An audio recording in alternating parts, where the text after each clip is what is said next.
Good to be on, Mike. Yeah, it's been a crazy offseason altogether, but the Tebow thing might have been the capper. I think it was just, they worked him out last month, and we all knew that, but the actual signing and the reaction to that has just been kind of phenomenal to watch. Any reports, Phil, on how that workout went? We had Chris Mortensen on yesterday, and he said that from all accounts, the workout did not go very well a month ago. If that's the case, what made the Eagles bring him in? Yeah, I'm not really clear on that. I was reading Skip Bayless wrote a piece that was on ESPN.com earlier today, and he said in there that Kelly and Jimmy Sexton, Tebow's agent, met at the combine, and Sexton was, probably doing a little bit of a sales pitch, but he was basically saying, Tebow's been working with Tom House, for 18 months now. He's really made a lot of progress. He throws the ball much better than he was before. He's remade his entire, his mechanics and everything as a passer. And, Kelly kind of said, we'll take a look at him. And that's where it started. And they set up it was about, 3 weeks later that they actually had the workout. And it was really difficult for them to do anything until now. I mean, it was only Monday, yesterday, that they were able to actually bring players into the facility and do some stuff on the field and everything. So, it seems like it must have gone fine. I think when they didn't sign him, we assumed it didn't work out. And also at the owners' meetings, when asked about the workout with Tebow, he said, we're not going to talk about that. It's a private workout. We're not going to talk about what happened in it. And that just sounded like it didn't go well. Like, if it went well, why not just say so? But the fact that they signed him suggests that, they were happy enough with the workout just to sign him, and it would just really be a matter of when. And, the beginning of OTAs and off-season workouts is the obvious when. Phil, we know we would anticipate that he's not involved in the starting quarterback job. He would probably most likely be in a battle for that third spot. Does that mean that he has a legitimate shot then to make the team? Yeah, I think so. I mean, if they draft somebody next week and, if it's somebody like Mariota or somebody else, with a high pedigree, that guy would probably be the third guy, or not necessarily the third guy in order, but the third of three quarterbacks of having. You're going to have, Bradford and Sanchez, are pretty much definite. And if they draft a guy like Bryce Petty or Brett Hundley, somebody like that, that guy's not going to probably be your starter day one. Mariota would be, but the other two guys are still going to be there. If that happens, like I say, maybe Tebow would be on the outs. But right now, if he's competing with Matt Barkley in training camp and it's the current group of quarterbacks, I think that the fact that he even brought Tebow in tells you that Kelly wasn't really that happy with Barkley the last 2 years. That last Eagles game against the Giants was basically a meaningless game. But a perfect opportunity to get a look at Matt Barkley and see where he stood. Kelly didn't even bother with that. He just had Sanchez play. So I think that doesn't speak too well of Barkley's standing there. My thinking is, Bradford's the number one guy probably, Sanchez number two, and then if Tebow's the third guy, it could be a situation where, Kelly decides to find ways to, make Tebow the number two quarterback, like in terms of the actual game day roster. And when you have to dress 45 guys, dress Tebow, let him play in some kind of formations or short yardage stuff or 2-point conversions or whatever, kind of just try to get some use out of him. And then if Bradford were to be hurt, then Sanchez would become the starter probably, so he'd be the number two quarterback in terms of the big picture. But Tebow might be the guy who dresses if Kelly finds ways to get him into games. Phil Sheridan's with us, ESPN.com's NFL Nation, of course, covers the Eagles. A lot of people, Phil, just, dismiss this signing altogether. And as you kind of chronicled there is possibly a role for him here. Where does this Tebow signing give you any indication on draft day then in the Mariota stuff or somebody else? I mean, because some people would say, well, if Tebow's here and you have Sanchez and you have Bradford, do you even then draft a quarterback? Because where is there room for another guy? There doesn't seem to be. I mean, I think if you could find a way to get Mariota, then that changes everything anyway. In that case, probably you find a way to either trade or you just move on without Bradford. as far as Tebow, I don't know that it would affect him as much because if you get Mariota and that's going to be your guy, Tebow probably still is the third quarterback at that point. Bradford would be the guy who would probably be the odd man out in that scenario. But one of those other kind of guys, if you draft a guy like Brett Hundley and he's going to be a project guy that's going to take you a year or two to kind of help him develop and get him going, I'm not sure how you do that. Get Sam Bradford up to speed in your offense and get Tim Tebow playing in your offense. That seems like a very crowded quarterback's room and a very, very limited number of reps for everybody. That doesn't seem to make any sense to me. So if you could get Mariota, yeah, I think maybe, that's something that if it somehow came to be, you would maybe go for it because if Kelly really believes that Mariota is like Peyton Manning level quarterback with mobility, Peyton Manning with mobility, if you can get that guy, you'd almost have to. I mean, if there's any opportunity to do that. He also said that Mariota will win multiple Super Bowls in the NFL. If you believe that, you've almost got to go get him because, if he's winning them, you're not. And that's just the way it is. So only one winner every year. So if there's a possibility for that, yeah. Anything less than that, I think you're kind of looking at, probably no real reason to go out and draft a Bryce Petty or Brett Hundley at this point. Phil, obviously this is speculation, but a couple of years ago, 2010, the Eagles signed Michael Vick, and at that time it was like, all right, well, they got McNabb here and Cobb's here. He's never going to play. It was almost like they were doing him a favor. Do you envision that Tebow could be here for somewhere down the line and that maybe 2 years from now, Chip Kelly said, I fixed this guy and now we got somebody? Or is he past that stage of being, a 2-year reclamation project? Yeah, it's interesting because I think there's a lot of we just don't know yet. And basically, until we see Tebow and see if there's any real difference in the way he throws and all that stuff, it's going to be hard to answer those kinds of questions because, he really has. I mean, I'm impressed by the fact that I didn't follow Florida all that closely. I don't watch as much college ball as the NFL. That's my job, and that's what I'm focused on. I saw him play a couple times. I saw him in the NFL a few times. I never saw him in person in the NFL. So I don't have a real, huge amount of, Tim Tebow information in my head. I just kind of know what I saw a little bit here and there and all that. He didn't have a great passer by any stretch. But to be 27 years old and, a two-time national championship winner and the Heisman Trophy winner and, go through 3 NFL teams and be out on the streets and, not just pack it in and say, hey, I was a great college player. That's all there is. To go to Tom House and go there twice a month for 18 months and work with a guy who's going to completely change the way you throw the ball in order to kind of get your game back onto the NFL level. I mean, that's a guy that really wants to do this and is committed to it. If he did all that and he's going to get this opportunity, then I think there's a chance this guy does make the most of that opportunity.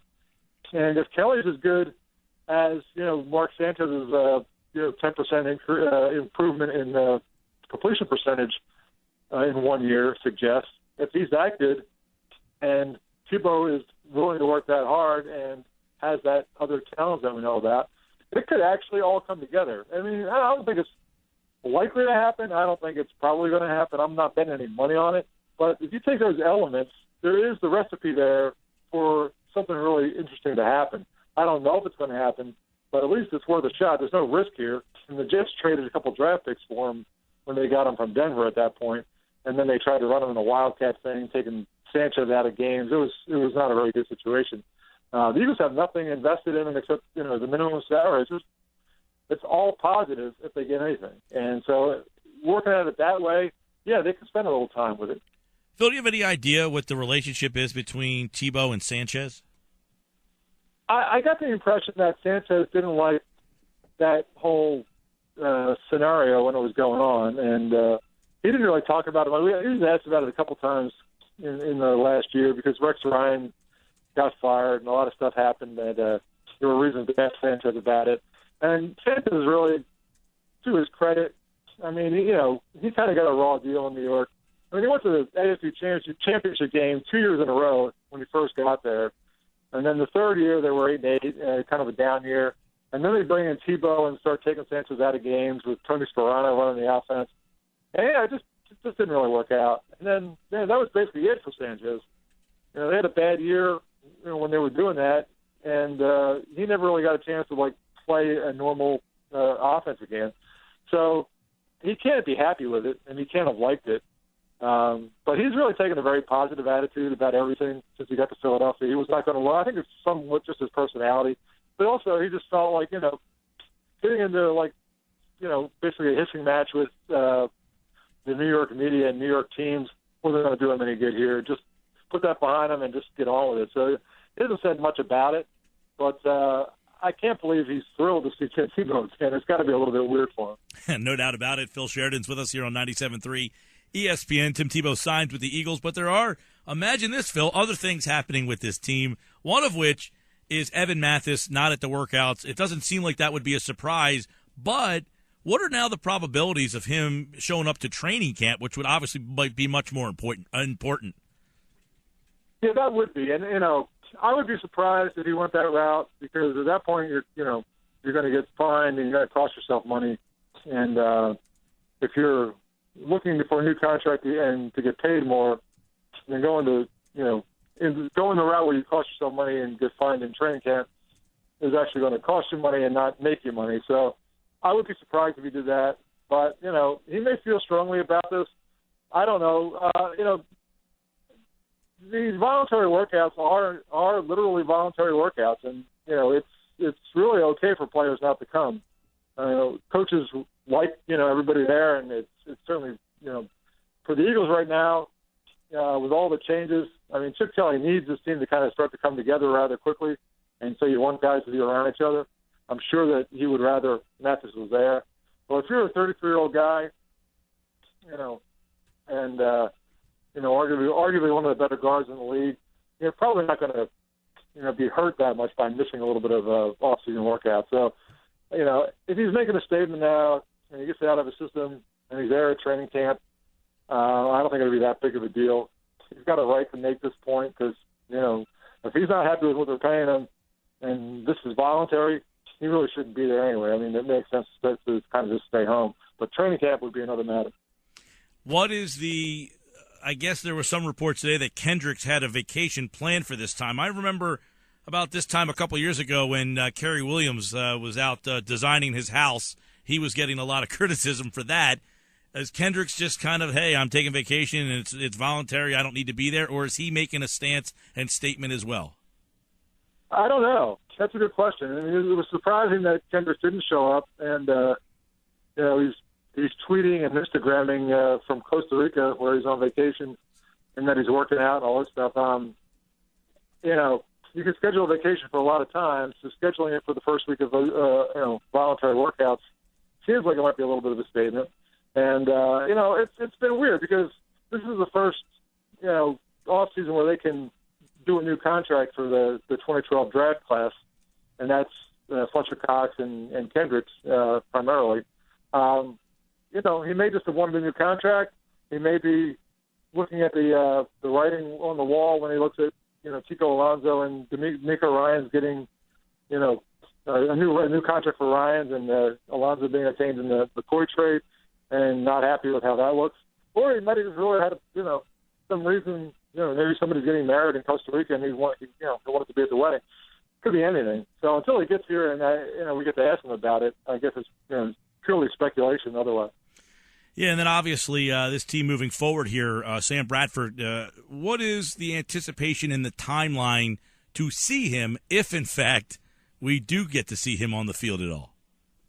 Yeah, I think, Kelly at the owners' meetings was basically saying that, he still had to be cleared by his doctor, Dr. James Andrews, for full football activities, and he had not been at that point, and Kelly didn't have a timeline for when he thought he would be.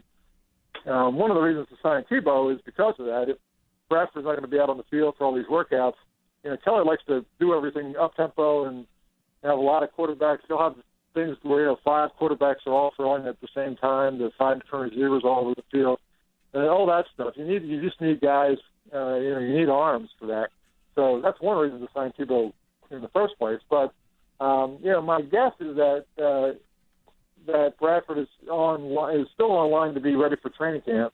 and he may be on the field for the voluntary stuff in the OTAs in May and June, but not really necessarily ready to take any kind of contact, or maybe he'll be limited somewhat in how much movement he can do, much running or side to side kind of work. He might just he might be able to be out there and throw the ball and do some stuff like that, but I think they'll probably keep him pretty limited throughout May and June.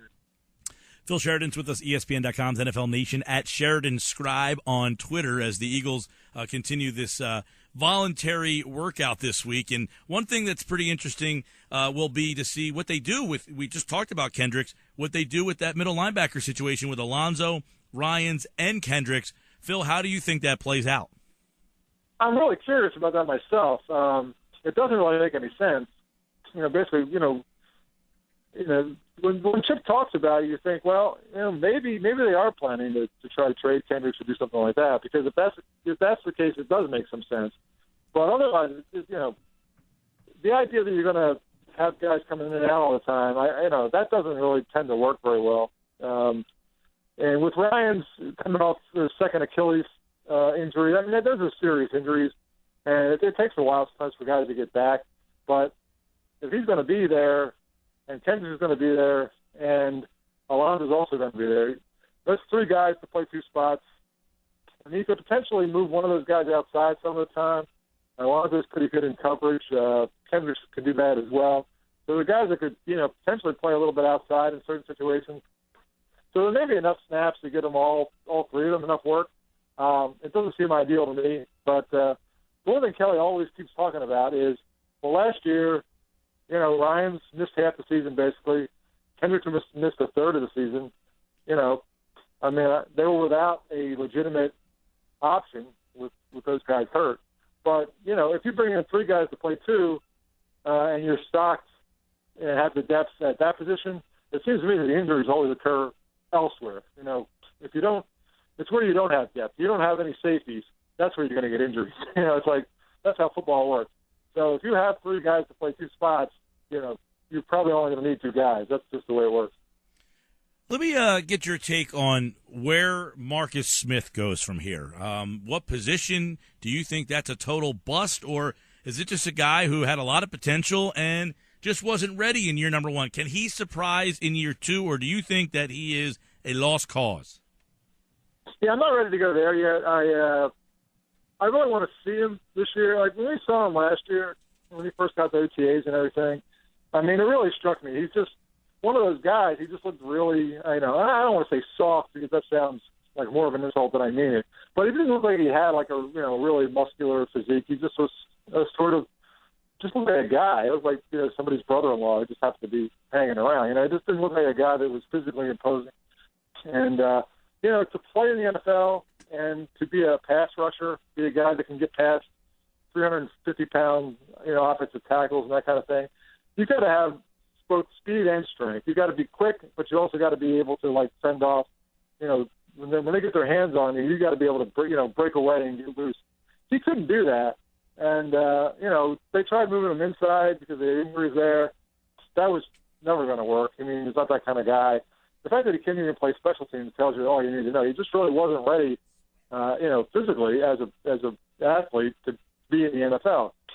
Now the question is, what's he done with the last few months? If he gets the OTAs and looks the same, then I think you're probably looking at a guy that's just never going to work out. If he gets the OTAs and looks like he's really been working at it and he's got something, some additional, kind of muscle tone and just a general sense of strength, a look about him, that would suggest that maybe there's a way to find a way to, use him as a pass rusher and get something out of him. But that's up to him, and we just haven't seen him yet. Well, Phil, it wouldn't be a conversation with somebody who covers the Eagles without getting your pulse right now on where you believe they are in a trade for Mariota. Still a possibility, no shot happening, or are you kind of 50-50 on it at this point? Yeah, I think there's a shot. As long as Chip Kelly is in the mix, first off, you can't really write off anything. I think the fact that everything we've seen this offseason should probably make the strongest case possible that with Kelly, anything can happen. He's liable to try anything. If he's determined to get the guy, he will overpay for him, I think. Mm-hmm. I really just believe that from what I've seen in Kelly so far. So my belief is that, the Tampa Bay Buccaneers are basically honing in on Jameis Winston probably. That seems to be, the way that's headed. I don't believe Tennessee really is sold on Marcus Mariota from everything they hear there. But whether somebody else is a team to come up and try to trade up with them, I mean, that could happen. But I think there's an opportunity if the Eagles really decide to go for it. And I as long as it's Kelly, he's enough of a wild card that I have to believe it's possible. Until I see Mariota in another uniform, I'm going to believe that it's at least a possibility. Well, and then, of course, there's a possibility that Tennessee drafts him at number 2, and then something could happen later on. So even if that would occur, there would probably still be some thoughts that Mariota still could be coming to Philadelphia. Yeah, I mean, like I said, as long as they're playing for somebody else, and somebody else signs into a contract, I mean, that's when you have to kind of just accept that it's over. But it's a very fluid situation. I mean, the talk of San Diego was trying to, move Philip Rivers, who's unhappy there, to Tennessee, and San Diego was looking at Mariota as a possibility. I mean, just the fact that all that kind of talk is going on, is all still in play. That just tells you that nobody's really settled here on anything. So as long as it's live, and Kelly is the guy pulling the trigger, then almost anything can happen.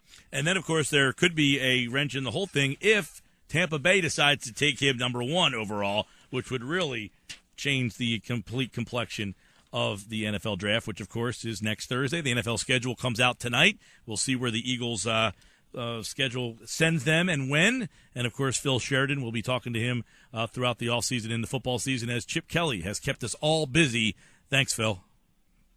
Appreciate it, Mike. Bye-bye.